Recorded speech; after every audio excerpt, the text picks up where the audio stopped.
After LaVoy Finicum was shot and killed by the FBI and Oregon State Police, several of the surviving passengers from LaVoy's truck claimed that LaVoy had sacrificed himself to save their lives by drawing the fire towards himself and away from the passengers. I will examine the evidence for this claim to determine if it is true or not. He got out, and they had shot through the windshield at him. So I believe that he was wounded, and he had his hands in the air, and he started walking back toward them, and he started to say, "If you're going to shoot, just shoot me." And he kept saying that over and over, and he was shouting it. "If you're going to shoot, then just shoot me." And I honestly believe that he was trying to take the focus. He was trying to keep us safe who were in the vehicle. He was trying to draw any attention away from the vehicle because they were firing at us. He was trying to take any attention away from the vehicle and keep it on him. And he said, "If you're going to shoot, then just shoot me." And we went swerving around, and then I could see the vehicles that were in the road. And we got stopped, and now we're stuck. And immediately there are lasers everywhere, all over, and LaVoy jumps out. He flings open the door, and he throws his hands in the air, and he jumps out and starts running through this deep snow. We can see him, and I have it on video, and we're just freaking out because there are bullets flying. He's yelling, "Go ahead and shoot me," and his hands are out. "Go ahead and shoot me, go ahead and shoot me." I honestly believe that he was trying to draw fire away from us.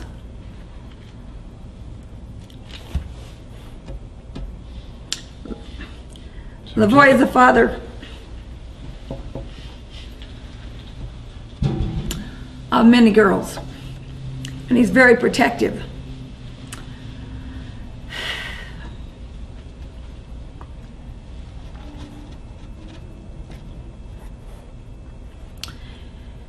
And I think he was trying to draw the fire from us. Here is an analogy in nature of this concept. This killdeer makes a lot of noise and pretends to be injured in order to lure predators away from the nest.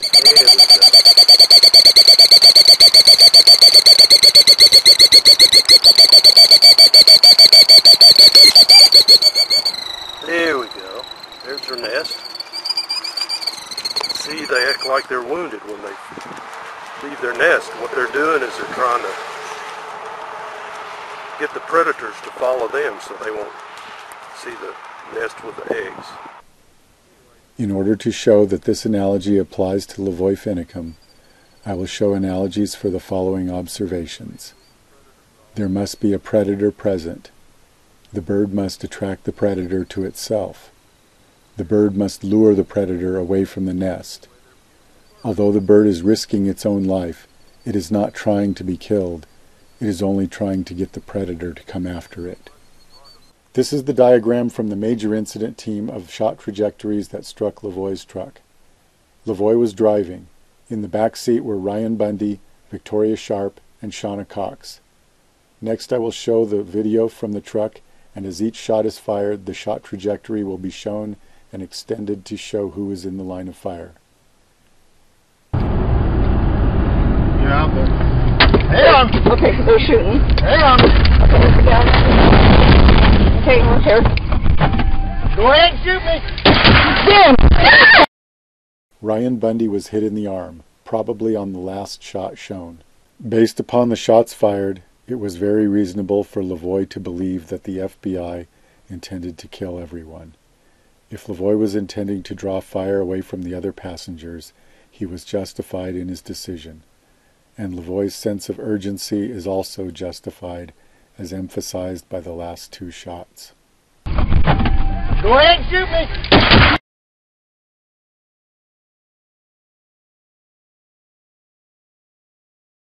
The existence of a predator has been established.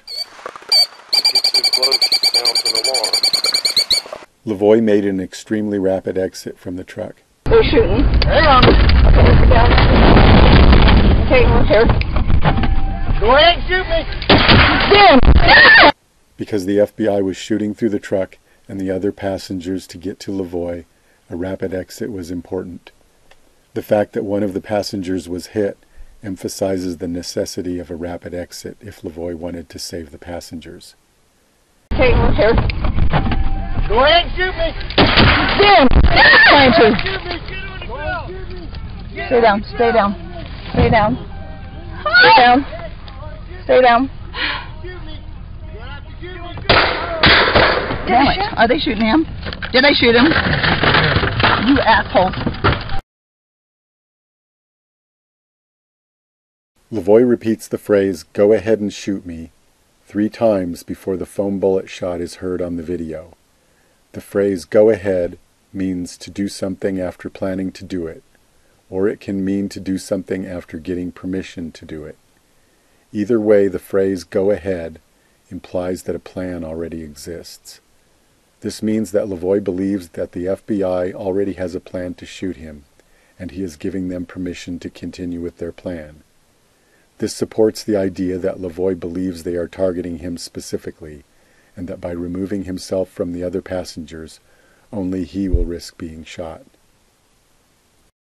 LaVoy is certainly provoking the officers, saying, "Go ahead and shoot me," and "you're going to have to shoot me." However, neither LaVoy's words nor his tone of voice are aggressive towards the FBI. In fact, the tone of voice is almost polite. Go ahead and shoot me. I didn't think they would actually shoot him because he was not being threatening at all. He was shouting that if they were going to shoot, then just shoot him. I remember him saying that if they shoot him, they'd have an innocent man's blood on their hands because he wasn't doing anything aggressive, anything. He just was walking with his hands up. In order to draw fire away from the other passengers, LaVoy needs to draw attention to himself. The words "go ahead and shoot me" attract the FBI and Oregon State Police, just as a bird pretending to be injured attracts a predator. The bird pretending to be injured makes more of a scene than an actual injured bird. In the same way, LaVoy's constant repetition of "go ahead and shoot me" makes more of a scene than a person who really intends to fight with the FBI. LaVoy is attracting the predator to himself. The bird is only pretending to be injured and is not trying to be killed. When LaVoy says "shoot me," LaVoy is also not trying to be killed. LaVoy knows that just saying "shoot me" does not give the officers justification to shoot him. LaVoy puts his arms up and keeps them up even as shots are fired. He walks to the most vulnerable spot and does not make threatening statements to the FBI. LaVoy kept his arms up until he was shot with a foam bullet. He's just walking with his hands in the air, and they shot him. Stay down. Stay down. Stay down. LaVoy walked rapidly away from the truck through deep snow, making a significant effort to put distance between himself and the other passengers. This is consistent with LaVoy drawing fire to save the passengers. LaVoy is luring the predator away from the passengers in the truck. All of the necessary evidence has been found to make the analogy between LaVoy and the bird protecting its nest.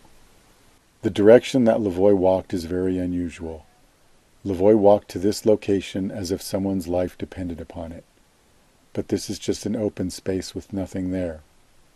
If LaVoy wanted to fight, this is strategically the worst location. He has no cover, he is surrounded, and every officer has a clear shot at him. If LaVoy wanted to fight, he should have stayed by the truck for cover. If he had a weapon, he should have drawn the weapon while he had cover. The direction that LaVoy walked contradicts the idea that he intended to fight.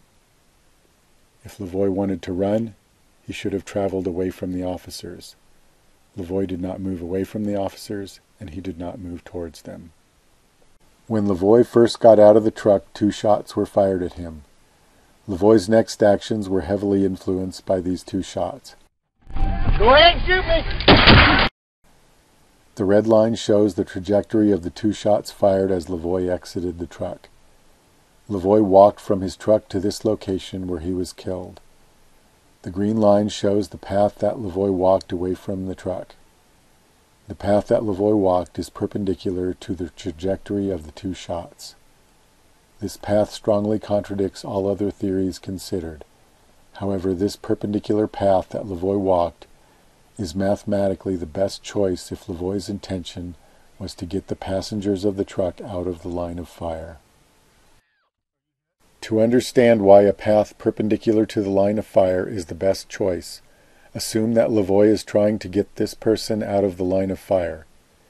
If LaVoy moves away from the shooter or towards the shooter, the person is still in the line of fire. However, walking perpendicular to the line of fire gets this person out of the line of fire. The fact that LaVoy walked perpendicular to the line of fire is very strong evidence that LaVoy's intention was to draw fire away from the passengers in order to save their lives. LaVoy has been criticized for not getting on the ground when he was commanded to. FBI agent Joseph Astorita shot twice through the truck full of passengers to get to LaVoy, and LaVoy had to assume that he would fire again. According to the theory of drawing fire to save the passengers, LaVoy should have continued walking until he could see the position where the shots were fired from. LaVoy would have to have reached this green line before he could be sure that the passengers were out of the line of fire. Only at that position would it be safe to get on the ground. LaVoy was shot with a foam bullet before reaching this position, and LaVoy was killed just after he reached the position where he could be sure that the passengers were out of the line of fire. Damn it. Are they shooting him? Did I shoot him? You asshole. Oh my God! Okay. Stay down. Is he dead? Don't get out. I'm EMT! Stop it. No! Are you hit? No, I'm EMT! No, hold on. Don't do anything. Hey, no shooting. Don't do anything. The claims of Victoria Sharp and Shauna Cox have been confirmed. All of the evidence matches. The way he walked, the way he talked, the words he chose, his tone of voice, the rapid exit, the speed he walked, the direction he chose, and the statements of the survivors all indicate that LaVoy was drawing the fire to himself in order to save the lives of the passengers of his truck. Since it is unlikely that the FBI will be indicted for the murder of LaVoy Finicum, the only hope for justice is the lawsuit by Jeanette Finicum. Although I do not speak for Jeanette Finicum, I recommend that decent people donate to her legal fund. You can do this at Jeanette's website, onecowboysstandforfreedom.com.